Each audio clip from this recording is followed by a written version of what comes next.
You know that feeling when you look around and realize the people you used to call close friends just don't seem to matter as much anymore? It's not that you've become bitter or antisocial. It's something deeper than that. The truth is, as you get older, your perspective on friendships changes dramatically. And here's something that might surprise you.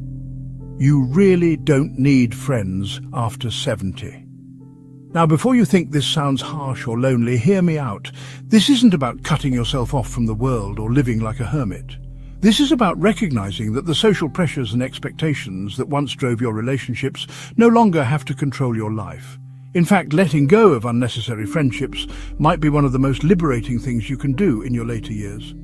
We're going to explore 6 powerful reasons why friendships become less important after 70, and why embracing this reality can actually lead to a happier, more peaceful existence. This isn't about loneliness. It's about living authentically and focusing on what truly matters to you. So stick with me, because by the end of this, you might completely change how you think about relationships and aging. The first reason you don't need friends after 70 is simple. You've stopped caring about what other people think. Remember when you were younger and every social interaction felt like a performance? You worried about saying the right things, wearing the right clothes, being invited to the right events. Your friendships often revolved around fitting in and proving your worth to others. But now, all of that seems exhausting and pointless. You've lived long enough to understand that other people's opinions don't define you. You don't need a group of friends to validate your choices or make you feel important. The constant need for approval that drove so many of your younger relationships has simply faded away. Think about Robert, a 72-year-old man who spent most of his career networking and socializing because he thought it was necessary for success. He maintained friendships with colleagues, joined social clubs, and always made sure he was well connected. But when he retired, something interesting happened. Those work friends stopped calling, the social invitations dried up, and instead of feeling devastated, Robert felt relieved. He realized that most of those relationships were built on convenience rather than genuine connection. Without the pressure to maintain his social image, he could finally be himself. He stopped worrying about impressing people or keeping up appearances. For the first time in decades, he was living for himself, not for the approval of others. That's the beauty of reaching this stage in life. You've already proven yourself. You've built your life, raised your family, established your career. You don't need anyone else's permission to be who you are. The freedom that comes from not caring about social status or peer approval is incredibly liberating. The second reason is that peace becomes far more valuable than socializing. When you were younger, being around people felt energizing. The noise, the laughter, the constant activity. It all seemed like evidence of a life well lived. But as you age, you start to crave something different, genuine tranquility. Many friendships, even good ones, come with obligations. There are phone calls to return, events to attend, and emotional support to provide. While these things aren't necessarily bad, they can start to feel burdensome when all you really want is some quiet time to yourself. Consider Helen, who's 75 and used to pride herself on having a large circle of friends. Her calendar was always packed with coffee dates, book clubs, and dinner parties.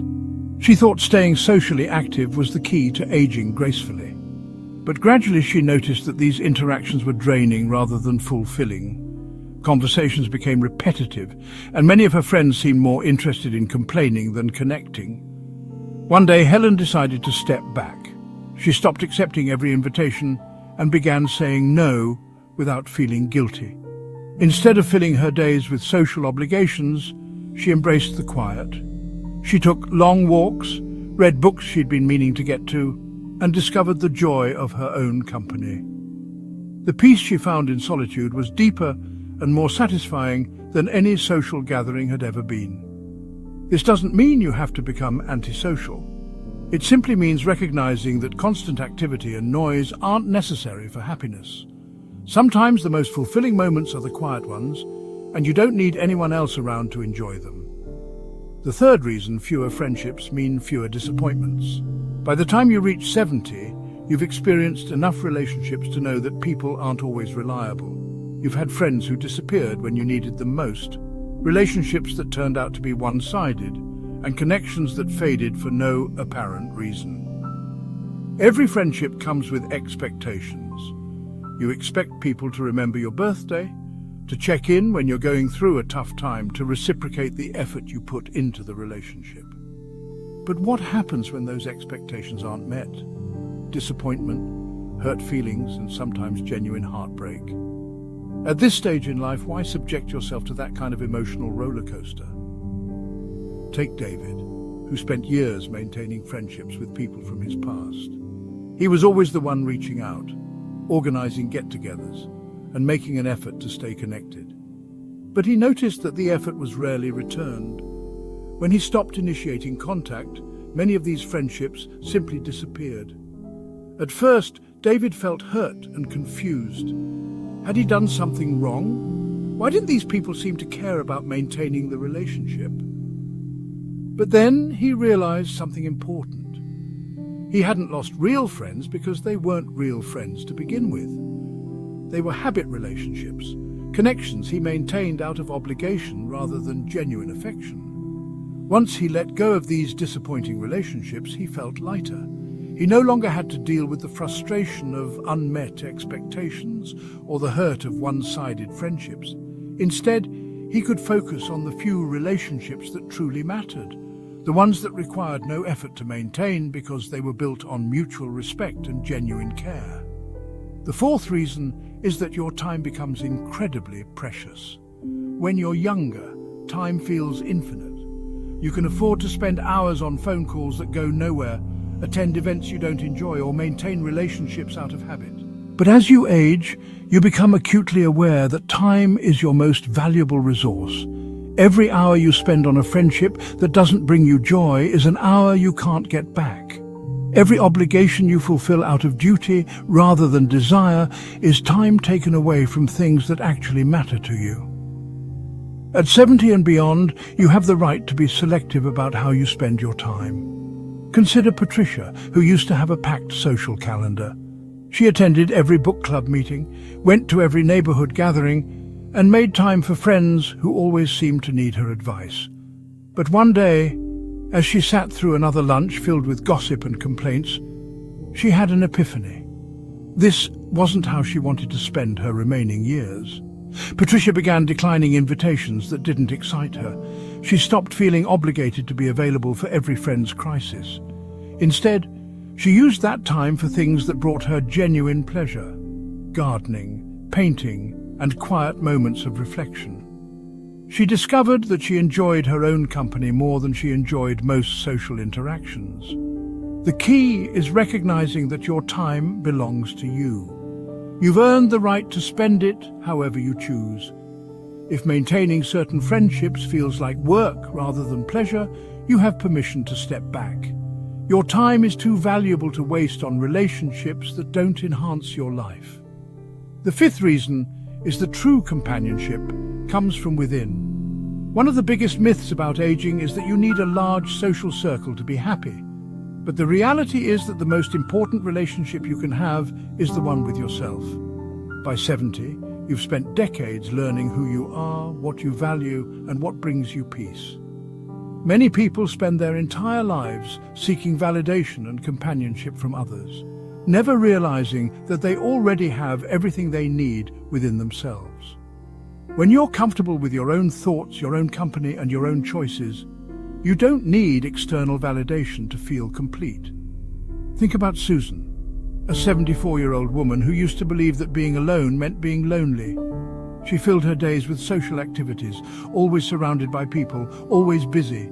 But despite all the activity, she often felt empty and disconnected. She realized she was so focused on maintaining relationships with others that she'd never developed a relationship with herself. When Susan began spending time alone, really alone, without distractions or obligations, something beautiful happened. She rediscovered interests she'd forgotten about, thoughts she'd never had time to explore, and a sense of peace she'd never experienced. She learned to enjoy her own company the way she would enjoy time with a dear friend. This doesn't mean becoming antisocial or avoiding all human contact. It means recognizing that you are enough. You don't need other people to complete you or make you happy. When you truly enjoy your own company, any relationships you do choose to maintain become richer because they're based on choice rather than need. The sixth and final reason is that letting go opens the door to a more fulfilling life. When you release the pressure to maintain friendships that no longer serve you, something wonderful happens. You create space for what truly matters. You stop living according to other people's expectations and start living according to your own values and desires. Many people hold on to friendships out of habit, even when those relationships have become stale or burdensome. They attend gatherings they don't enjoy, maintain contact with people they don't particularly like, and keep up appearances because they think it's what they're supposed to do. But what if you gave yourself permission to let go of all that? Consider Frank, a 76-year-old man who realized that most of his friendships were based on shared complaints rather than shared joy. His friends seemed more interested in discussing health problems, criticizing the younger generation and reliving past grievances than in enjoying the present moment. He found these interactions depressing rather than uplifting. When Frank stepped away from these negative relationships, he discovered something amazing. He felt happier, more optimistic, and more energetic. Without the constant exposure to other people's complaints and problems, he was free to focus on the positive aspects of his life. He pursued hobbies he'd always wanted to try, spent time in nature, and generally enjoyed a more peaceful existence. Letting go doesn't mean becoming isolated or bitter. It means creating boundaries that protect your peace and well-being. It means choosing quality over quantity, and recognizing that sometimes the most fulfilling life is the simplest one. The truth is, you don't owe anyone your friendship. You don't have to maintain relationships out of obligation or guilt. You have the right to surround yourself only with people and activities that bring you joy. And if that means having fewer friends or spending more time alone, that's perfectly okay. As we conclude, remember that this isn't about becoming antisocial or cutting yourself off from the world. This is about recognizing that your happiness doesn't depend on maintaining a large circle of friends. It's about understanding that solitude isn't loneliness, that peace is more valuable than popularity, and that the most important relationship you have is the one with yourself. You've earned the right to live life on your own terms. You've put in the work, raised your family, built your career, and contributed to your community. Now it's time to focus on what truly makes you happy, even if that means letting go of friendships that no longer serve you. If this message resonated with you, I'd love to hear your thoughts in the comments below. Have you experienced this shift in how you view friendships? What has letting go of unnecessary relationships taught you? Your experiences could help someone else who's struggling with these same realizations. Don't forget to like this video if it was helpful, subscribe for more content about navigating life's transitions, and hit that notification bell so you never miss our latest insights. Remember, aging isn't about decline, it's about wisdom. And sometimes the wisest thing you can do is choose yourself. Thanks for watching, and I'll see you in the next video where we'll continue exploring what it really means to age gracefully and authentically.